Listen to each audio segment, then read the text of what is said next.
చూస్తున్నాం కరోనా ఇప్పుడు చాప కింద నీరులా విస్తరిస్తోంది. పలు రాష్ట్రాల్లో ఇప్పటికే పంజా విసురుతోంది కరోనా.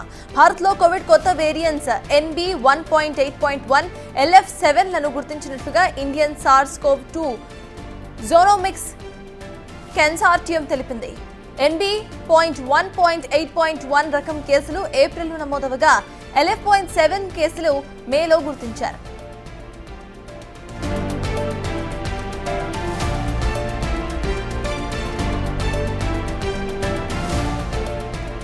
ఏపీ, కేరళ, తమిళనాడు, మహారాష్ట్ర, కర్ణాటక, ఢిల్లీ సహా పలు రాష్ట్రాల్లో కొత్త కేసులు నమోదయ్యాయి. ఈ క్రమంలో దేశంలోని ప్రధాన ప్రభుత్వ హాస్పిటల్స్ ను అప్రమత్తమయ్యాయి. కేసులు నమోదవుతున్నా తీవ్రత తక్కువేనని కేంద్ర ఆరోగ్య శాఖ తెలిపింది. సింగపూర్ లో ఇటు LF.7, NB 1.8 వేరియంట్స్ వ్యాప్తి ఎక్కువగా కనిపిస్తోంది. వైరస్ సోకిన వాళ్లలో జ్వరం, ముక్కు కారటం, గొంతు నొప్పి, తలనొప్పి, నీరసం వంటి లక్షణాలు కనిపిస్తూ ఉంటాయి. 4 రోజుల్లో కోలుకుంటున్నారు కూడా.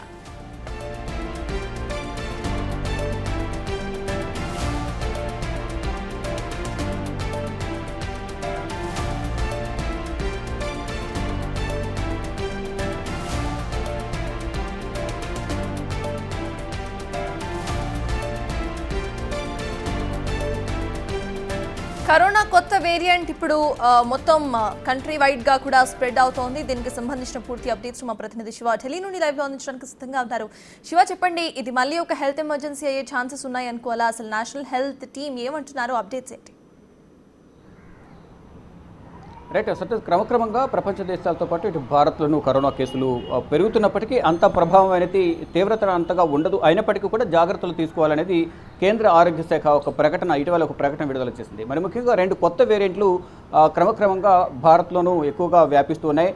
ఇది ఏదైతే 2 వేరియంట్లు ఏవైతే ఉన్నాయో ఆ 2 వేరియంట్లు కూడా NB 1.8.1 అలాగే LF7గా గుర్తించారు. ఈ 2 వేరియంట్లు కొత్తగా వస్తున్నాయి. వీటి ద్వారా చాలా జాగ్రత్తగా ఉండాలి అనేది కూడా ప్రధానంగా సూచిస్తున్న పరిస్థితి కనిపిస్తుంది. అంటే గతంలో కరోనా వల్ల ఏ విధంగా అయితే ఇబ్బందులు ఎదుర్కొన్నారో అటువంటి ఇబ్బందులు అనేవి తీవ్రత ఎక్కువగా ఉండకపోయినప్పటికీ కూడా తగిన జాగ్రత్తలు తీసుకోవడం ద్వారా ఈ కొత్త వేరియంట్ల నుంచి ఆ ప్రభావం మన మీద పడకుండా చూసుకోవచ్చు అనేది కూడా ఈ కేంద్ర ఆరోగ్య శాఖ చెప్తోంది. ఇటు వరల్డ్ హెల్త్ ఆర్గనైజేషన్ కూడా ప్రధానంగా అన్ని దేశాలకు పలు సూచనలు చేస్తున్న పరిస్థితి కనిపిస్తుంది. ఇక్కడ సింగపూర్ కానీ ఇతర దేశాల్లో ఎక్కువగా ఈ కరోనా అనేది ఎక్కువ వ్యాపిస్తోంది. చైనా కానీ ఇతర దేశాల్లో, ఇటలీ, కెనడా ఇతర దేశాల్లో అయితే ఈ కరోనా అనేది ఎక్కువగా వ్యాపిస్తోంది. క్రమక్రమంగా వేల సంఖ్యలో ఈ కరోనా కరోనా కేసుల సంఖ్య ఎక్కువగా అవుతూ ఉంది. ఇక ఇటు దేశంలో భారత్లో చూసుకుంటే ప్రధానంగా కేరళ, ఢిల్లీ, ఇతర ప్రాంతాల్లో ఈ కేసులు పెరుగుతున్నాయి. అంటే ఇటీవల 23 కేసులు వచ్చాయని ఢిల్లీలో చెప్తున్నప్పటికీ కూడా అది కేవలం కొన్ని సిమ్టమ్స్ రావడం వల్ల అనేది ప్రధానంగా తెలుస్తుంది. దాని తీవ్రత అనేది అంత ఎక్కువగా లేదు.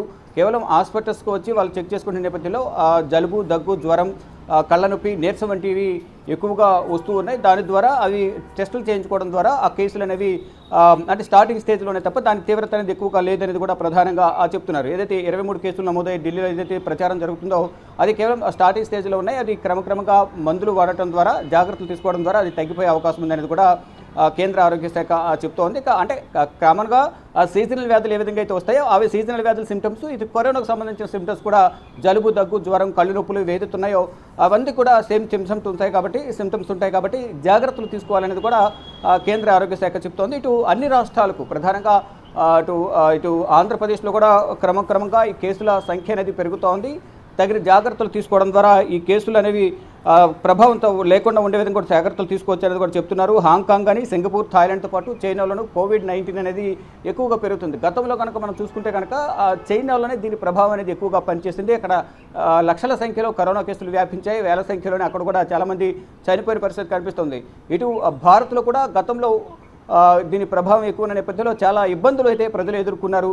చాలామంది ప్రాణాలు కూడా పోగొట్టుకున్న పరిస్థితి కనిపిస్తోంది. కానీ ఇప్పుడు వస్తున్న వేరియంట్ వల్ల జాగ్రత్తలు తీసుకోవడం ద్వారా దీన్ని నివారించవచ్చు అనేది కూడా ఒక కీలక ప్రకటన అయితే కేంద్ర ప్రభుత్వం చేసింది ఇటీవల. కానీ తగిన జాగ్రత్తలు తీసుకోవాలి. అంటే ఈ ప్రమాదం ఏమి లేదులే, తీవ్రత అంతగా ఉండదులే అని ఎవరు కూడా నిర్లక్ష్యం వహించొద్దు. అది ప్రాణాల మీదకి వచ్చే కూడా అవకాశం కూడా ఉంటుంది. కాబట్టి తగిన జాగ్రత్తలు, వ్యక్తిగత జాగ్రత్తలు తీసుకోవాలి. దాని ద్వారా కుటుంబంలో ఉన్న ఎవరికి కూడా ఎటువంటి ఇబ్బంది లేకుండా ఉంటుంది అనేది కూడా ఆరోగ్య శాఖ చెప్తోంది. రాష్ట్రాలను కూడా అప్రమత్తం చేస్తున్న పరిస్థితి కనిపిస్తుంది. ఎక్కువగా పట్టణ ప్రాంతాల్లో ఎక్కువగా ఇది వ్యాపిస్తూ ఉంది. తగిన జాగ్రత్త తీసుకోకుండా ఇష్టానుసారం షాపింగ్ మాల్స్ కానీ మార్కెట్లలో ఎక్కువగా తిరుగుతూ ఉంటారు. మాస్కులు అనేవి ధరించడం ద్వారా కొంతవరకు ఈ వ్యాధి వ్యాప్తిని తగ్గించవచ్చు అనేది కూడా ప్రధానంగా ఆరోగ్య శాఖ సూచనలు చేస్తుంది. దానిలో భాగంగా ప్రతి ఒక్కరు కూడా మాస్కును ధరించడం ద్వారా ఎటువంటి ఇబ్బంది ఉండదు.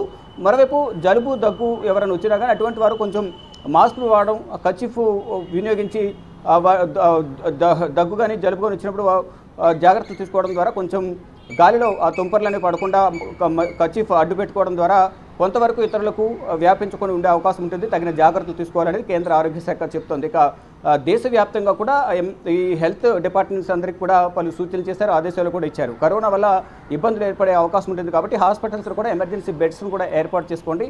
ఐసీయూలో కానీ ఇటు ఆక్సిజన్ సిలిండర్లు కానీ కంపల్సరీగా కేసు తీవ్రతను దృష్టిలో ఉంచుకుని ఈ హాస్పిటల్స్లో స్పెషల్ బెడ్స్ కూడా ఏర్పాటు చేయాలి. కరోనా బెడ్స్ అనేది కూడా కేంద్ర ఆరోగ్య శాఖ రాష్ట్ర ప్రభుత్వాలకు రాష్ట్ర ఆరోగ్య శాఖ డిపార్ట్మెంట్ కూడా ఇప్పటికే పలు సూచనలు చేశారు. ఏదైతే కొత్త వేరియంట్లు వస్తున్నాయో దాని ద్వారా కొంచెం జాగ్రత్తగా ఉంటేనే మంచిది. అంత తీవ్రత ఎక్కువ లేనప్పటికీ కూడా నిర్లక్ష్యం అనేది వద్దు. నిర్లక్ష్యం వల్ల ప్రాణాలు కోల్పోయే అవకాశం కూడా ఉంటుంది కాబట్టి తగిన జాగ్రత్తలు తీసుకోవాలనేది కూడా చెప్తున్నారు. దీంట్లో ఎక్కువగా ఈ రోగ నిరోధక శక్తి ఎవరికైతే తక్కువ ఉంటుందో, వృద్ధులు కానీ చిన్నపిల్లలకు వీరికి రోగ నిరోధక శక్తి అనేది తక్కువ ఉంటుంది కాబట్టి అటువంటి వారు తగిన జాగ్రత్తలు తీసుకోవడం ద్వారా ఈ కరోనా బారిన పడకుండా, కొత్త వేరియంట్ల బారిన పడకుండా ఉండే అవకాశం ఉంటుందని కూడా కేంద్ర ఆరోగ్య శాఖ చెప్తుంది. ఆ దిశగా కూడా రాష్ట్ర ప్రభుత్వాలు తగిన జాగ్రత్తలు తీసుకునే పరిస్థితి కనిపిస్తుంది. మరి ముఖ్యంగా బహిరంగ ప్రదేశాల్లో కానీ మార్కెట్లలో ఇష్టానుసారం తిరగకుండా తగిన జాగ్రత్త తీసుకోవడం ద్వారా ఈ కరోనా బారిన పడకుండా ఉండే అవకాశం ఉంటుంది అనేది కేంద్ర ఆరోగ్య శాఖ కానీ ఇటు ప్రపంచ ఆరోగ్య సంస్థ కూడా చెప్తున్న పరిస్థితి కనిపిస్తోంది.